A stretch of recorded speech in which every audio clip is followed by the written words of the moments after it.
तो खतराते होंगे।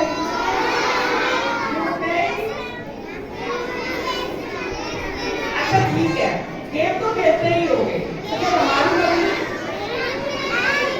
अच्छा ठीक, जब हमारी मम्मी हमसे कहती है कि पढ़ाई में ध्यान लगाओ, ज्यादा खेलो नहीं, मत घूमो, ये चाहिए, सबकी मम्मियाँ बोलती होगी।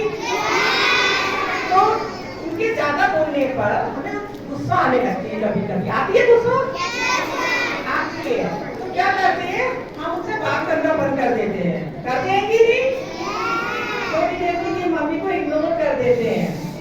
तो बच्चों बहुत समझा रहे हैं कि ये हमारा फेवरेट ट्री है, जैसे कि ये हमारी मम्मी, ये हमारे पापा, और ये हमारी दीदी, ये हमारे भैया, और ये हमारे दादू दादी, कुछ भी समझ लेते, ठीक है?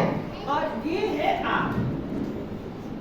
अगर आप अपनी फैमिली मेंबर्स की बात नहीं मानती हैं और आप इससे अलग हो जाती हैं पेड़ से, तो क्या होगा आपको पता है? बहुत ध्यान से बोलना नहीं कोई बीच में। अगर आप इससे अलग हो जाती है तो ये हवा आपको उड़ा के ले जाती, कोई भी आपको ठोकर मार के चला जाएगा।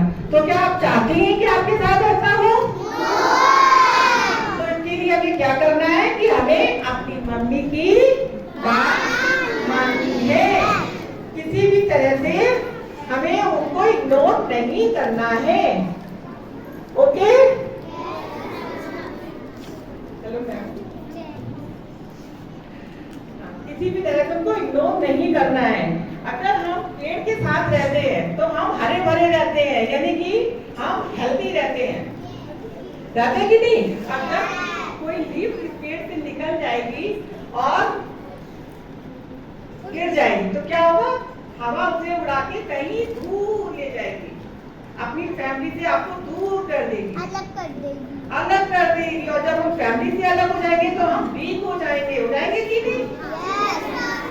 तो हमें कमजोर नहीं बनना है, हमें क्या बनना है? स्ट्रॉन्ग बनना है। और स्ट्रॉन्ग हम तब बनेंगे जब हम अपने मम्मी पापा की बात मानेंगे। अच्छा ये बताओ बच्चों, हम कुछ पूछने वाले हैं, आप लोग एक साथ जवाब दीजिएगा। इस दुनिया में हमें कौन लेकर आया? अच्छा, मैं चाहती कि इतने क्या कहते हैं प्रेस्टीजियस स्कूल में कौन पढ़ा रहा है? अच्छा, और हमारी यूनिफॉर्म कौन लेकर आया? हमारा लंच कौन पैक करता है? और जब हम बीमार पड़ जाते हैं तो हमें डॉक्टर के कौन ले जाता है? हमारे लिए रात रात पर कौन जागता है? ओके, और हमारे ब्रांडेड कपड़े हमें कौन दिलाता है? हमें पिज्जा बर्गर चॉकलेट कौन खिलाता है? तो मम्मी पापा जब हमारी लाइफ में इतना सब कुछ अच्छा कर रहे हैं तो क्या वो हमारे लिए कभी गलत सोच सकते हैं?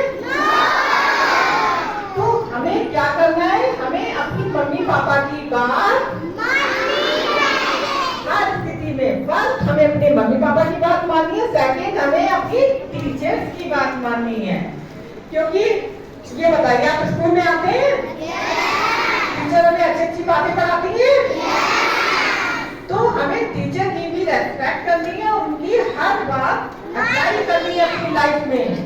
बॉडी के एक पार्ट को छूटा है, जैसे कि पार्ट नंबर 1, ध्यान से देखिए।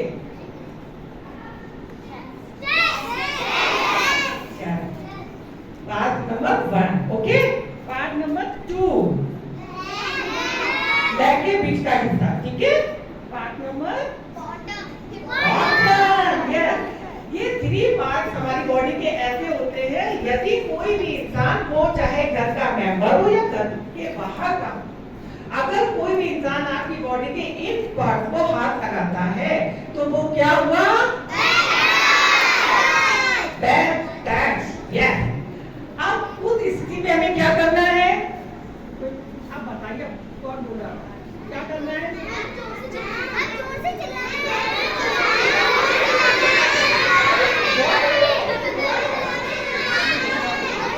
ओके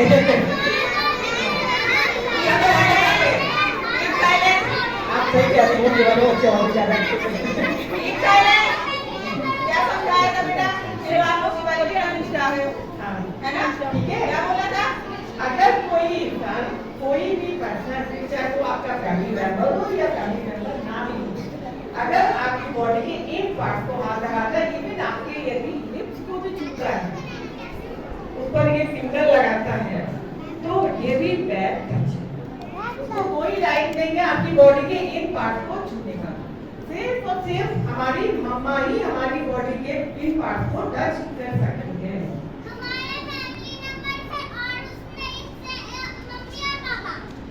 सिर्फ मम्मी, ओके। और डॉक्टर भी कर सकते हैं, वो भी मम्मी की प्रेजेंस में। सिर्फ मम्मी टच कर सकती है हमारी बॉडी के इन पार्ट को। आपको डॉक्टर अंकल कर सकते हैं मम्मी पापा के सामने, अकेले में डॉक्टर अंकल भी को भी राइट नहीं है आपको यहाँ पर टच करने का। ठीक है, क्लियर हुआ? अगर आप दुआएं भी डालते हैं, हाँ, तो हमें किसी भी लालच में नहीं आना है, क्योंकि बेटा कोई भी आपको फ्री में बिस्किट चॉकलेट क्यों देगा, है ना? किसी भी लालच में नहीं आना है।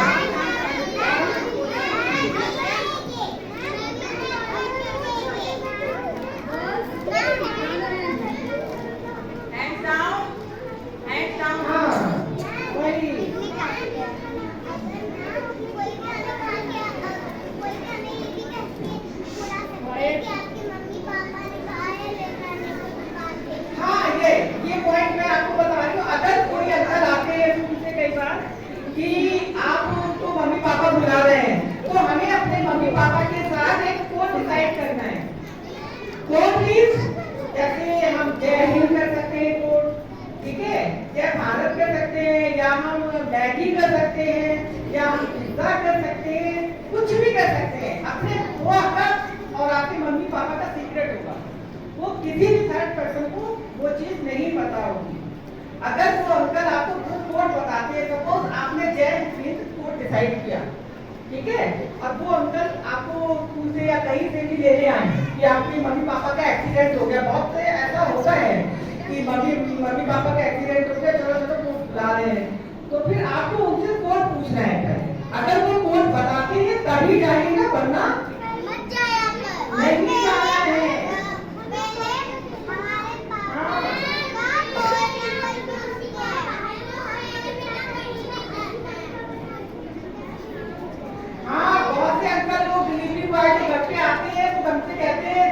तुम्हारे मम्मी है क्या, तो हमें क्या बोलना है? अगर मान लीजिए मम्मी किटी पार्टी गए हैं, ठीक है, शॉपिंग करने गई हैं, कहीं गए नहीं, तो हमें उनसे नहीं बोलना है कि हमारी मम्मी कहीं बाहर गई है, हमें उनसे बोलना है कि हमारी मम्मी किचन में काम कर रही है। क्या बोलना है?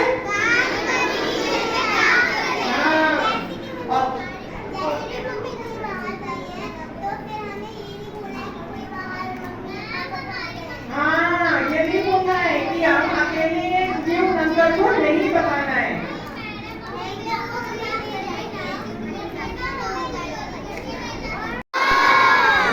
क्या कहना है आपको? दूर जाओ। हम लेकिन नहीं मान रहे, फिर आ जा रहे, तो क्या कहना है?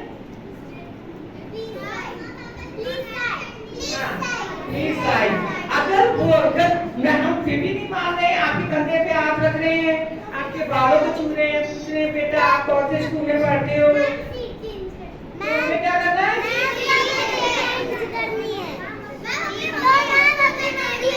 हमें जोर से चिल्लाना है। हाँ, जोर से चिल्लाना है।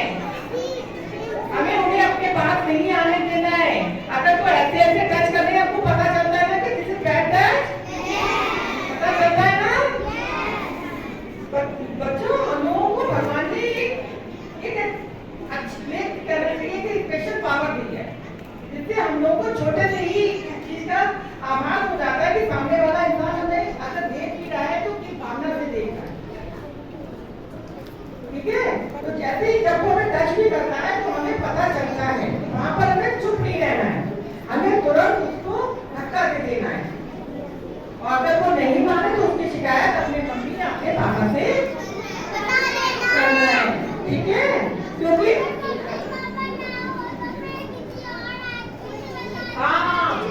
वही तो, अगर वो अंकल आपको बार बार परेशान करेंगे तो आपको आपके साथ पता क्या होगा?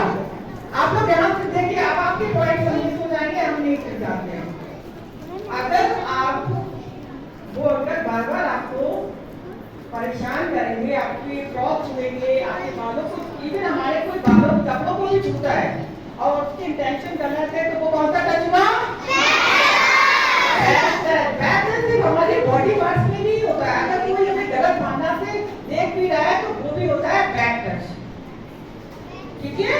जैसे ना हमें कोई ऐसे करके देख रहा है, हमारा फैमिली मेंबर नहीं हो, तो वो भी बैक टच होता है। वो भी बैक टच होता है, समझ रहे हो? ठीक है? तो